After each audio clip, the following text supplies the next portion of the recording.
Welcome to episode 8 in a two-part series of Smells Like Teen Parent, a podcast for adolescents and the adults who annoy them. I'm your host, Jenny DeBevick, a counselor and academic consultant with 20 years working with youth. In the last episode, we talked about social media and teens, and in the next two episodes, we're going to talk about how young people with ADHD and ADD can thrive. How does teen ADHD differ from earlier childhood ADHD? Does playing video games give your kids ADHD? Can they get ADHD from those wild and chatty friends? What distinct challenges might adolescents face? And how can you support them in middle and high school? How can you build a collaborative team to ensure that teens with ADHD and other learning differences make the most of their educational setting? And finally, with all these questions, we're going to touch on how to manage your own feelings and symptoms so that you can best set an example for your teen. Featuring our guest, Dr. Pamela Moslin, a psychiatrist and part of the medical staff at Evergreen College in Olympia, Washington. Please download this episode so that I can keep bringing you content. The questions from parents have also been piling up, so I'm excited to bring you this long overdue episode. I hit a little bit of what is known as pod fade, but now we are back on track for the fall. What helps you concentrate?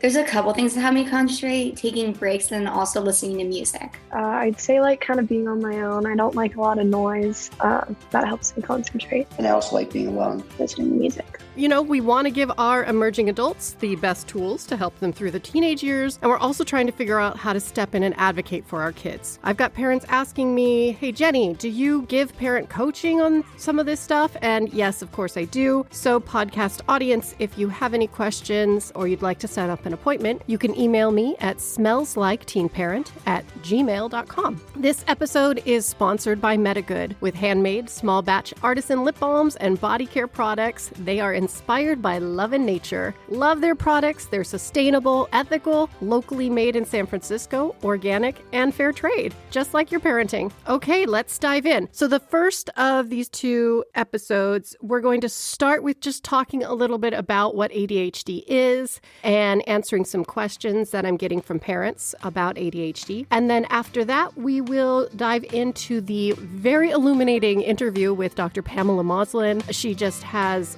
a lot of experience and a lot of thought out opinions. I think it's just great to entertain different kinds of perspectives on this. We've all heard of ADHD, which is attention deficit hyperactivity disorder, which in the DSM is defined as a treatable neurodevelopmental disorder found in kids, teens, and adults. Core symptoms: inattention, impulsivity, and hyperactivity. There's lots of information out there. I think one of the pieces we want to address in these two episodes is how teen ADHD differs from earlier childhood ADHD. And let's be clear here, most, if not all adolescents have their moments of being spacey, impulsive, or hyperactive. That's just kind of what's going on with this age group anyway, given all the hormones and changes. When we're talking about adolescents with ADHD, we're talking about those executive functioning parts that enable older students to do things like remember information for tests, follow through on tasks, and even sit still for reasonable amounts of time across a bunch of different settings. Okay, so we're talking about what helps you kind of focus, what's working for you. And so you said coming home after school. Yeah, just straight after school and just having that scheduled time and because I have my calendar and just having a scheduled time to study, just following that every day usually just helps because in between that time I finish what's needed to be done, and then in the extra time I usually just do work that's due next week or something. So you just power through it. And then you also said going into different environments. My mindset when I'm in my room is just focused and I just want to be on my bed and just not do anything. And I think just being in a different environment just helps me focus on something. I'm not really sure why though. Sometimes adolescents with ADHD will exhibit restlessness and excessive talking, or others will appear daydreamy and unfocused. I was reading and I looked up and everyone was gone. And it turns out they had left for an assembly and I had just not even heard a thing. Sometimes teachers also misunderstand ADHD adolescents as rowdy or poorly behaved, and cognitive malfunctioning ends up becoming this discipline problem. And what we have is bright, hardworking students who also have ADHD may be suffering from poor performance because they have a harder time with the organization and follow through. What's the easy solution to this? Well, let's just start maybe with hearing from students. What's working for them? What helps you focus? Either tea or a playlist that I made in the 8th grade called Songs for Migraines. So I go to I guess something that helps me focus is either like silence or music. And something that helps me focus is, I guess, like no distractions, but that's kind of obvious. Probably just like putting all my electronics away, like my phone away and everything, just so I don't like have anything to distract me easily, because I know I can easily be distracted by my phone. I also like having a super clean space, like not a lot of things on my desk, so I can like fiddle with those, as well as putting my phone away so I don't have anything can just be an excuse for me to do something else. I think probably also like silence and music, but I guess also like if a bunch of other people got me working, then that helps me focus too, because I feel like the pressure of other people doing it. Probably a tall glass of water in a quiet workspace. And I also ask students about the interventions that adults want them to use, like keeping a journal or a date book for all of their appointments and assignments. One of the challenges I had with these podcast episodes was, what can I offer you that isn't already readily available out there? And I think one of the pieces is that as a school counselor and in my private practice, this idea of normalizing the diversity of the minds that come into the space and recognizing that each child has strengths. Even though ADHD is hard to manage and can be really frustrating for students, it's important to remind them that there's nothing wrong with you. This is the way that your mind works. Let's look at how we can apply that mind. So you're finding that even just little changes, it's that the boredom piece can help you stay focused. Yeah. And it's cool that you and your mom kind of do this together. Mm-hmm. Yeah, because she does work while I'm just doing just studying. Okay. Next part, let's go to some questions that I received via email from listeners of this podcast, which are edited for brevity and read by my child, 6. My kid plays too many video games. Does this mean he has ADHD? Can video games make him ADHD? No, but studies show that those with ADHD symptoms have a higher rate of problematic video game use than control studies. In one research study in 2013 by Micah Mazurek and Christopher Engelhardt in Pediatrics Journal concluded that boys with ADHD not only had greater in-room video game access, but greater problematic video game use than those of their neurotypical peers. On the plus side, because we see these tendencies early, we can enforce limits, such as making sure students complete their schoolwork before playing games, setting a timer, and using parent control to monitor game use. Note, pediatrics recommend that no more than 2 hours a day be spent on video games, and that parents work with kids to develop a media plan and then stick to it. I know, your kids are going to push back whatever limit you set. That's kind of their job. But the best gift you can give them is this firm boundary.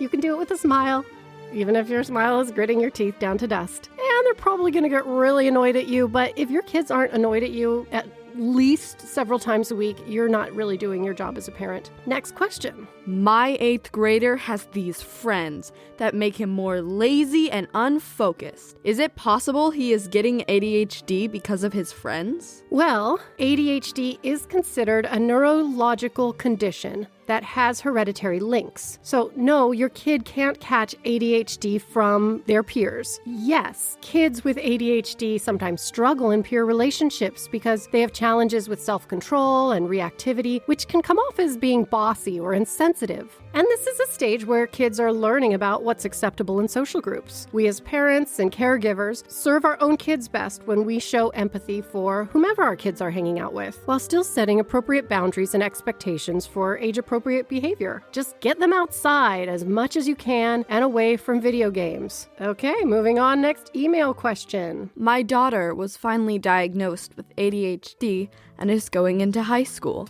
What new challenges are they going to face and how can I help them? All right, thank you for this. This is from Carol. In middle and high school, students have to manage more classes that become increasingly more complex in content, multi-step projects, longer deadlines, and detailed analysis. Students with ADHD have struggles with all of these parts, so they're going to need help planning for projects and tests. And they're going to also need coping tools like taking breaks every half hour or when they feel their frustration is reaching, to a 7 out of 10 level. All we can do is just be very supportive, especially with my sister. Like, it's very hard for her to read and stuff like that. And like, we have to help her with homework. So I think when it comes to, ADD and ADHD, they just have to find something that will help them just calm down. But I think once you can find something that isn't like that you like, but that's not distracting you even more, that's a good median. Next question. My 13-year-old was recently diagnosed with ADHD. So now what? How do I help them at home? Parents and teachers have asked what they can do to get ADHD students refocused and regulated. 1, offer visual measuring tools with students to help them notice and evaluate their thoughts and feelings. And then we use coping skills to address what those thoughts and feelings are so they can shift feelings of frustration or negative self-talk. Next, I'll try and get some details about what they're struggling with. Tell me, what are the steps that you're going to take to get through this assignment,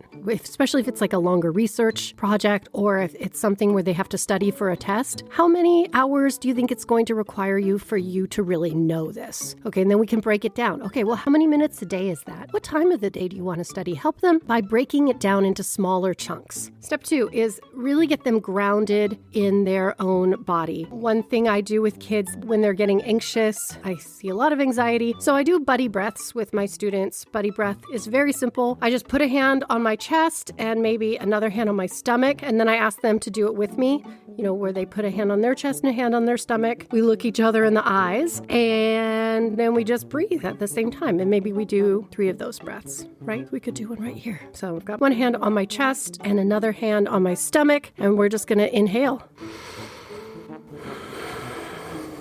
I'm looking across the podcast at you.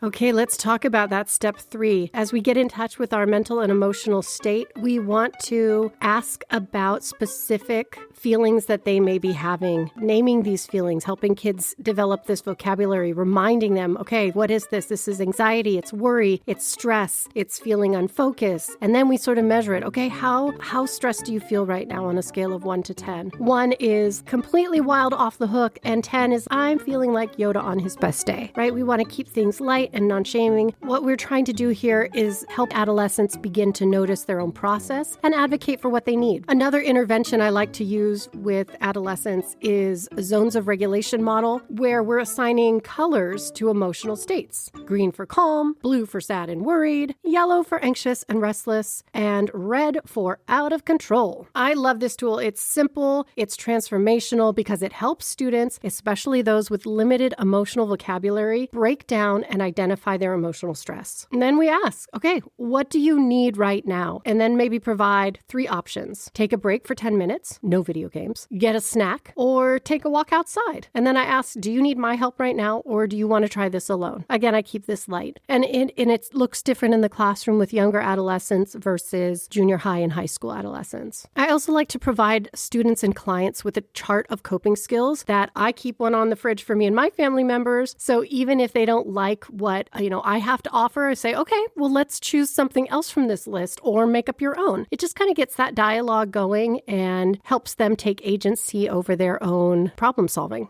How many times have you been told to just keep a planner? Too many. I know. It's like, oh, you have an attention disorder. Just keep a planner. And it's really not that simple. It's not just like doing it. You want me to take you a planner? Okay, let's go to the next question. My teenager told me that this school practices mindfulness. Can this actually help my child? Can mindfulness help my ADHD child? The answer is unequivocally yes. Research is very strong that mindfulness can help with managing symptoms of ADHD. In one study of mindfulness training in kids ages 8 through 12, it showed a significant reduction of inattention and hyperactivity after just 8 weeks. In another study, 5th graders who are on ADHD medication were taught mindfulness, and their math scores improved by 88%. That research study really blew my mind a little bit. And in the Journal of Attention Disorders, mindfulness-based therapies improved attention by 66% and decreased hyperactivity and impulsivity by 53%. Okay, that's pretty conclusive. Other ways that you can help support your adolescent at home is making sure that they have balanced nutrition. According to the book, Finally Focused, A Breakthrough and Natural Treatment Plan for ADHD by James Greenblatt and Bill Gottlieb, they recommend making sure that your children have enough zinc, magnesium, and probiotics. In addition, pediatric allergist Doris Rapp, MD, writes about how undetected allergies can contribute to hyperactivity and inattentiveness. She recommends making sure that your children have omega-3s to nurse their brain and reducing their sugar intake. Omega-3s and lower sugar intake is shown to increase memory, alertness, and attentiveness. One thing I appreciate about my own adolescent is the recognition that boba drinks that we were so enjoying were not that good for us. So we're looking at non-sugary tea substitutes to keep our Boba Tuesdays special, such as reducing sugar to 50%, or maybe just doing something besides boba. But then what do we call it if it's Boba Tuesday? Okay, last question. How do I make sure my kids' teachers and counselors know about my daughter's ADHD and give her accommodations, even though she doesn't want anyone to know? Okay, thank you, Adam, for sending in this email. Talking about adolescents with ADHD are, yes, sometimes embarrassed by the stigma of ADHD or they want to deny it. Teens, they just want to feel normal. Well, special and normal. So you can just be honest with your teen about ADHD and frame it, hey, this is just a way that some brains work. It's not a character flaw or a weakness. It's just a difference. And empathize that letting others in will be valuable. So, you have other reminders and other people working on your behalf. We don't need to let it limit your success in life. I also encourage you to be sensitive to your kids' concern about how they might be perceived in school and the additional stress they feel about school. Sitting in class is very hard. Having close friends is hard. Feeling different from other classmates, having low self-esteem, and feeling that their parents don't understand or are trying to control their process in school is hard. So you can offer them support by doing things together, taking a walk, getting a snack, chilling out on the couch, helping them find physical activities that they enjoy and where they can be successful can be so powerful in addressing and